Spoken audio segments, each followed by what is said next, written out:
بسم اللہ الرحمن الرحیم۔ السلام علیکم۔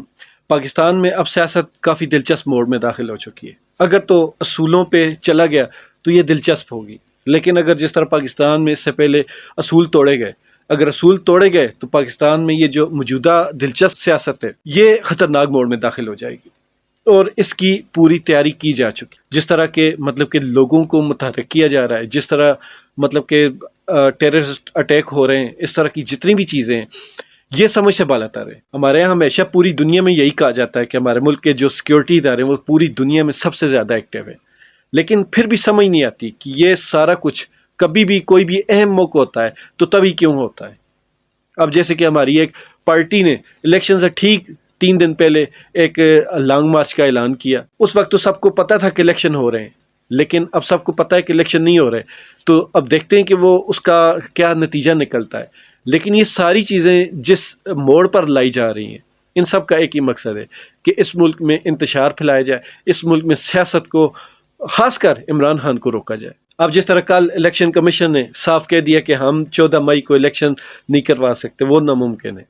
پھر جس طرح مذاکرات میں پی ٹی آئی کو الجھایا گیا، جس کے میں شروع سے خلاف تھا، کافی سارے لوگ سوشل میڈیا پہ اور آگے پیچھے کہہ رہے ہیں کہ جو بھی مذاکرات کے خلاف ہے وہ اس ملک کے ساتھ مخلص نہیں۔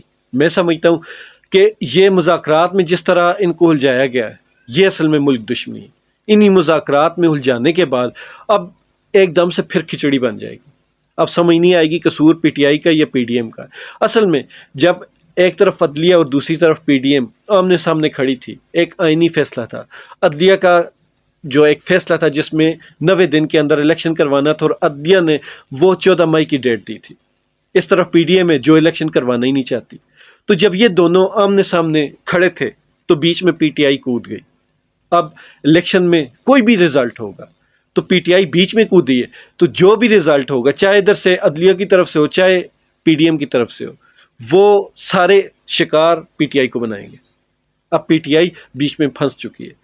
اگر وہ الیکشن کی ان کی باتیں، شرطیں، شرائط مانتے ہیں تب بھی خود ہی پھنستے ہیں، نہیں مانتے تو یہ سارا وویلا کریں گے۔ پی ٹی آئی مذاکرات سے بھاگ گئی۔ پی ٹی آئی مخلص ہی نہیں اس ملک میں الیکشن کروانے کے لیے، پی ٹی آئی صرف فساد چاہتی ہے۔ تو میرا موقف یہ تھا کہ ایک اچھا بھلا آمنا سامنا ان کا چل رہا تھا تو اس میں پی ٹی آئی کو کودنا نہیں چاہیے تھا۔ اس سے پہلے جب صدر عارف الوی نے، پی ٹی آئی کے جو صدر ہیں، انہوں نے جو الیکشن کی ڈیٹ دی تھی وہ کوئی 30 اپریل کی دی تھی۔ ایکچوئل میں جو ہمارا 90 دن کا ٹائم پورا ہو رہا ہے وہ 22 اپریل کو ختم ہو رہا ہے، تو یہ 8 دن ایکسٹرا دیے گئے تھے۔ میں تب بھی کہہ رہا تھا کہ کہیں کسی نہ کسی موڑ پر ان کا جب بھی پنگا بنا تو یہ اس چیز کو ضرور ایشو بنائیں گے کہ ان کے تو اپنے صدر نے، پی ٹی آئی نے خود آئین کی خلاف ورزی کی ہے۔ انہوں نے کیوں 8 دن 90 دن سے 98 دن کے بعد الیکشن کا ٹائم دیا؟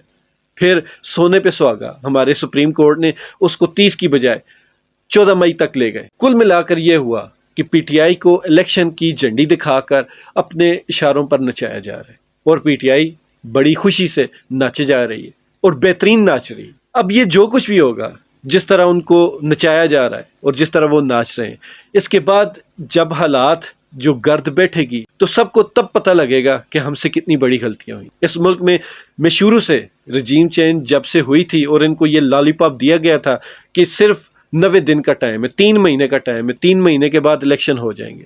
میں تب سے کہہ رہا تھا کہ جنہوں نے اتنی محنت سے، اتنی اپنی عزتیں اچھال کر اگر رجیم چینج کو کامیاب کیا تو اتنی جلدی آپ کو کیسے دوبارہ آنے دیں گے، یا اتنی جلدی وہ کیسے الیکشن کروا لیں گے؟ یہ لگتا نہیں ہے۔ ان کو صرف ٹائم چاہیے اور وہ آپ کو لالی پاپ دے کر آپ سے ٹائم لے رہے ہیں، اور وقت نے ثابت کیا، ابھی تک یہ ثابت کیا۔ اس کے بعد کیا ہوتا ہے میں نہیں جانتا، لیکن ابھی تک جو وقت نے ثابت کیا وہ یہی تھا کہ یہ حکومت جو بھی لارے عمران خان کو دیتی رہی وہ صرف وقت لینے کے لیے تھے، اور اب بھی آگے جو ہے وہ وقت لینا ہی ہے، اور ابھی تک یہ سارا ثابت بھی ہو چکا۔ اب دیکھتے ہیں کہ عمران خان صاحب اس 1 سال کے بعد ان چیزوں سے سیکھتے ہیں یا نہیں سیکھتے۔ لیکن اگر نہیں سیکھتے تو تب پھر مجھے ایک بات اور کہنی پڑے گی کہ شاید اس جتنے بھی جو ٹائم تھا، یہ جو رجیم چینج کے بعد جتنے بھی الٹے سیدھے فیصلے ہوئے، تو اس سے مجھے لگتا ہے کہ پھر پاکستان میں اس بار یہ جو NRO 2 ہے، یہ سب نے ایک دوسرے کو دیا، سب نے ایک دوسرے کے اوپر پردہ داری کی، سب نے ایک دوسرے کو ریلیف دیا، سب نے ایک دوسرے کو موقع دیا، سب نے ایک دوسرے کو چانس دیا، اور سب نے اپنے اپنے راستے صاف کیے۔ اس ساری افراتفری میں پھر بھی یہی کہوں گا کہ جو بھی کرنا ہے کم از کم اس ملک کا اور اس ملک کی غریب عوام کا ضرور سوچ. اس ملک کی جو غریب عوام ہے، جو مڈل کلاس لوگ ہیں، وہ واقعی میں پس چکے. ایک آسان سی اگر مثال دوں نا، تو کسی کے پاس اگر اپنے مشکل حالات کے لیے، مشکل وقت کے لیے جو جمع پونجی تھی وہ خرچ ہو چکی، نہ صرف خرچ ہو چکی ہے بلکہ ان کے اوپر اتنا ہی قرض بھی چڑھ چکا ہے. اس چیز کو دیکھیے گا. یہ نہ ہو کہ کل جب یہ لوگ آپ کے خلاف نفرت والا رویہ لے کر آئیں تو پھر آپ کو چھپنے کی جگہ نہ ملے. خوش رہیں، ایمان والی زندگی پائیں. اللہ تعالی ہم سب کا حامی و ناصر.